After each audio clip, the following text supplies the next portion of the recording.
gunka ni na yau birki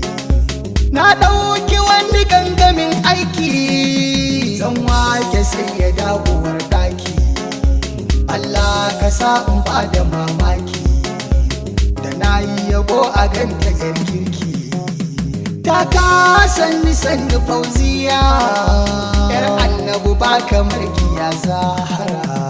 ta ka sanni sanni ta ka fadima ta ka sanni sanni ta ka fadima ta ka sanni sanni ta ka fadima Allah ka ƙara salatika ga manzanmu annabu wanda za ya cece mu a ciki da alibaiti gata mu har ma ashabu har shehunanmu irin sulti jani barha